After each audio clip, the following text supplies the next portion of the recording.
Hello and welcome to The Wargamer, and you're joining me for another Blood Bowl painting tutorial. This time I'll be showing you how to paint the Dwarf Giants using the Citadel range of paints to do so. So here we have the Dwarf player I'll be painting in this tutorial. Now as you can see, I've already primed it using a grey spray primer. This is because there's quite a lot of grey colours on this miniature and also some blue colours, so the grey acts as a really nice base coat on which to build up from. Now you may also notice that the head is also missing, and I've kept this separate. This is for two reasons. First of all, it allows us to paint the beard without worrying about overspilling onto the arm, but it also allows us to paint some of these hard to reach areas beneath the beard as well. Now the first task in painting this miniature is to paint all of the cloth fabric areas on the miniature. Now I'll be starting off with a base coat of Dark Reaper, followed by a first highlight of Thunderhawk Blue, before finally highlighting with Fenrisian Grey. For the base coat, I'll be using Dark Reaper because it's a darkish blue colour, slightly grey as well. So when I apply it over the robes, it gives us a really nice base colour for these greyish blue trousers that we're going for here. Now, even though this is a base paint, I would still recommend mixing in some water for this layer. So I'd recommend roughly 1 part water to 2 parts Dark Reaper, and that should give you a really nice even coverage over the surface. And you could also apply a second layer once the first layer has been dry to get the best coverage possible. Following the base coat, you now want to apply some highlights to the cloth that we painted in the previous step. So just using a thin brush, I'll be using the Thunderhawk Blue just to pick out some of the folds in the cloth. Now mixing in just a small amount of water will really assist you in performing this step. It'll thin down the paint, make it easier to control, and also help to slightly blend in the lighter colour to the darker colour as well.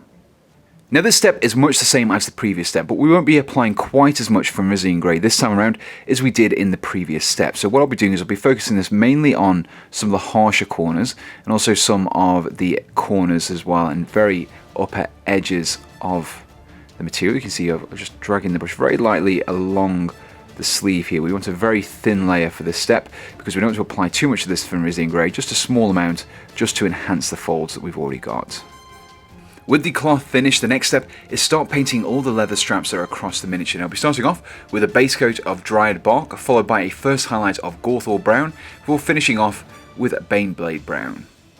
Using the Dryad Bark, I'll be painting all of these leather straps across the miniature, just being careful not to overspill onto the areas that we've already painted. Now mixing in just a small amount of water with the Dryad Bark, roughly 1 part water to 2 parts Dryad Bark, will give you much better control at this step, and also using a thin brush will also assist you in getting in these hard to reach areas like so. The next step in painting the leather straps is just to apply a very thin highlight of Gorthor Brown across the edges of these straps. You can see here I'm just very carefully using a small amount of paint on the tip of my brush, just dragging the brush across the edges just to lighten them up slightly, give them a little bit more detail, and to give the effect of worn leather as well.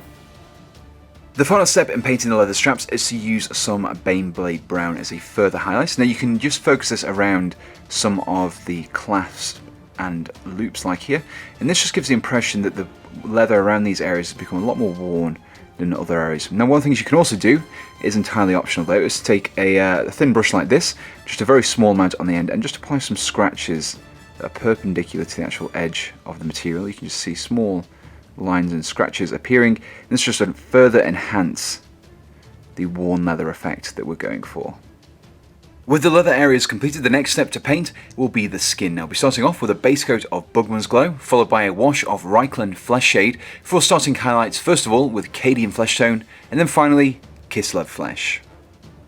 So to begin with, we will be applying a base coat of Bugmans Glow across all of the flesh areas. So focusing just on the fingers at the moment. This miniature doesn't have a bare head, but it will still have some bare areas on the arms, the fingers, and also the protruding belly as well. You can just about see underneath there. And I'm painting all of these areas with the Bugmans Glow.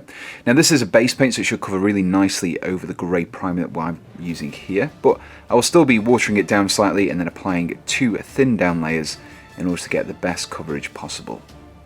The next step in painting the skin is to wash over it using the Reikland Fleshshade wash. Now this will have 2 effects. It'll pull into the recesses and really bring out some of the detailing, but it'll also darken the skin colour slightly as well and really give us a nice ruddy colour for these dwarven players.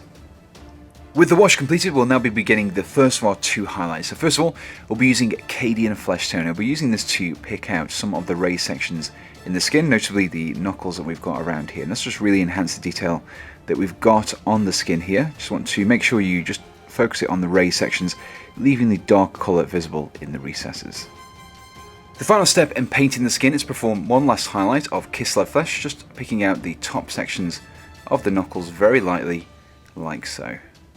Now, following the completion of the skin, we now want to start painting the socks on the miniatures. Now, we're starting off with a base coat of Rakarth Flesh, followed by a layer of Eshin Grey.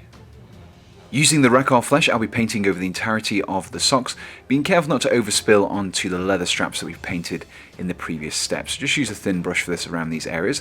Mixing in just a small amount of water here, roughly 1 part water to 2 parts of Rakarth Flesh, will really assist you in getting nice and even coverage over the surface of the socks as well.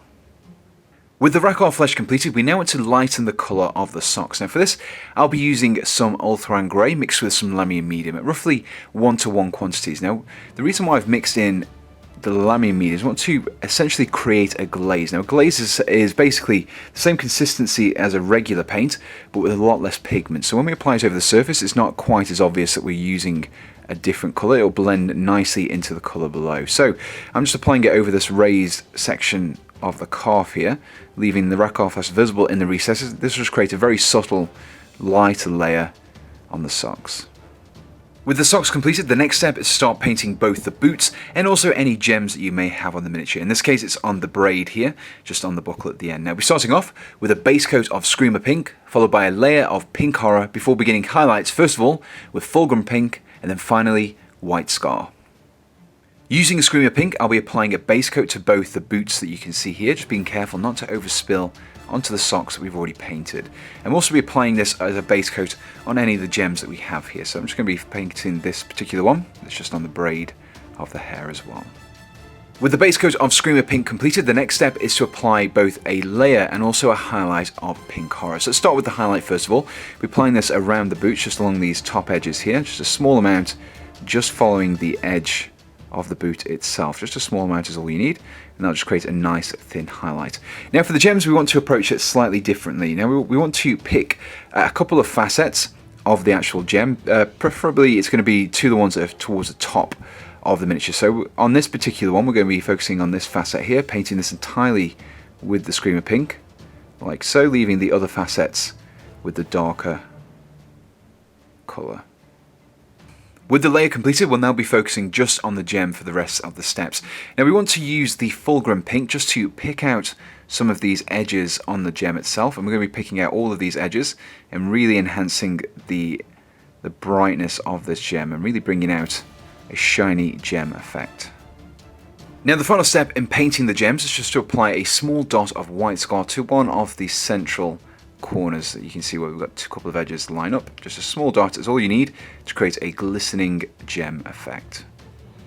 With the gems and the purple section of the boots completed, the next step is to start painting the edging on the boots and also some markings on the socks as well. I'll be starting off with a base coat of Abaddon Black, followed by a first highlight of Eshin Grey, and then a final highlight of Dawnstone. When applying the Abaddon Black, be extra careful not to overspill onto the areas that we've already painted. Just mixing a small amount of water into the paint will really assist you in getting a nice controllable paint off the brush. And use a thin brush as well. This will really assist you in having maximum control over the paint. Following the application of the black, we are now going to be applying a highlight of Eshin Grey across the black areas that we painted in the previous step. So just a small amount along the edge here. Now there is a very small edge, so if you do overspill a little bit more, it's not a problem. Just make sure you leave some black visible in the recesses. Now the third and final step in painting the black areas is to apply a very small amount of Dawnstone. Now I'm just going to be focusing on the top edges here. Just a small amount is all that's needed, just to enhance the edge slightly and really bring out some of the detailing that we've got in these boots. The next area of the dwarf we'll be painting will be the hair and the beard, and on this particular miniature I'll be going for a blonde effect. So first of all, I'll be using a base coat of XV88 for applying a first layer and highlight of Balor Brown before finishing off with Ushabti Bone. Now whilst I'm just focusing on the braid at the moment, you should apply the exact same colours and techniques to the beard as well. Now I'm applying the XV88 base coat over the hair. Now it is a base paint, so it should cover really nicely over the grey primer as well. And it acts as a really nice colour. It's this light brown, which will act as a perfect starting off point for applying the highlights and getting the blonde colour that we're trying to achieve. With the base colour of XV88 completed, the next step is to apply the Balor Brown. This will lighten the colour of the hair and also allow us to apply some detail. So you can either block colour in the sections of the braid, or you could be very carefully just use a thin brush with just a very fine point like so, and just to individually paint in some strands of hair onto the braids themselves. So you can see the hairs on the braiding a little bit better now, so I'm going to be using some Ushabti Bone here, just to very carefully enhance these, just applying a slight amount over these top sections here, just to enhance the blondness, and also to pick out the tips of the beard and the braid as well. With the hair completed, the next step is to paint all the armour panels on the Dwarf player. Now we're starting off with a base coat of Stegadon Scale Green, followed by a layer of Sotek Green, before finally highlighting with Baharroth Blue. As the armour colour that we're looking to achieve with this miniature is a very dark bluish green, the Stegadon Scale Green acts as an excellent base coat. It's also a base layer, should cover really nicely over the green prime that we've got here, but just be very careful not to overspill when applying it, and also mix in a small amount of water and apply 2 thin coats as opposed to 1 thick one to get the best coverage possible. With the base coat completed, we now want to apply some lighter colour to the armour, and for this we'll be using Sotek Green. Now, for some panels we'll be applying just block colour, like so. For this particular panel here, I'm going to be filling in the entirety of it, just using a slightly watered down Sotek Green. Now there's going to be a second stage approach as well. Some of these panels will actually require gradients, and knowing exactly which ones require them and which ones don't can be a little bit tricky, but I would definitely recommend checking out Games Workshop's pre-painted miniatures that they've got on their web store to find out exactly which panels you should paint with gradients and which ones you shouldn't. But generally speaking, the ones that are at the top you're going to be painting with block colours, and the other ones you're going to be painting with gradients. So for example, this particular panel that's on the shoulder pad here, I'm going to be starting off a gradient going from the bottom of the panel, working its way up towards the top, and then by the time we actually get to the top of this panel we want to feather it out so that it's almost the base coat before we go into the block panel of the next. As you can see, we've got the bluish green gradients completed now. We want to bring back some of the hard edges in the armour. So for this we'll be using Baharroth Blue. I'm using this to very carefully drag out some very thin lines along these edges of the panels. Let's just further enhance the effects that we're going for with these armour panels, like so. With the armour completed, the next step is to paint all of the gold areas on the miniature, and there are quite a few of them on this particular miniature. Includes the trim, any plates or other items dangling from the belt, and also the raised panels on the gauntlets as well. And we're painting all of these areas, first of all, with a base coat of Retributor Armour, followed by a wash of Agrax Earthshade, before finishing off with Stormhost Silver. Retributor Armour is a perfect paint for this step. It's very pigment rich, which means covering over the grey primer should give you a really nice base coat in which to build up from. Now just be very careful when applying this, you don't want to overspill onto the areas that we've already painted. Use a thin brush for the thin areas and just take your time as you apply the paint. So for this next step you want to wash over the gold areas we painted in the previous step using Agrax Earthshade. Now this will pool into the recesses, really bring out some of the detailing, especially on these very detail rich sections of the miniature. Now the reason why I'm using Agrax Earthshade is it gives us a really nice burnished gold colour. You can see here it darkens it slightly, but it also pulls into these recesses and really enhance the gold areas on the miniature. The final step in painting the gold areas of the miniature is to use the Stormhost Silver just to very carefully pick out the raised sections of the gold like so. Now I'm only focusing on extreme edges, such as these sections on the wrist guard. You can just about see there just along the edge, gives a really shiny effect as if the gold is gleaming across the surface. And here we have the completed Dwarf Giant player. Now whilst I've only focused on one particular type of player in this tutorial, you could apply the exact same colours and techniques to the rest of the Dwarf Giants team. If you enjoyed this tutorial, please do let me know in the comments below, and don't forget to check out my previous Blood Bowl tutorials as well. To be kept up to date with all the projects that I'm currently working on, do be sure to check out both my Facebook and Instagram pages, which you can find links to in the description below.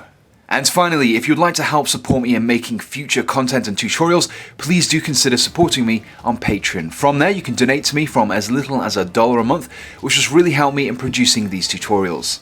So until next time, thanks for watching and goodbye.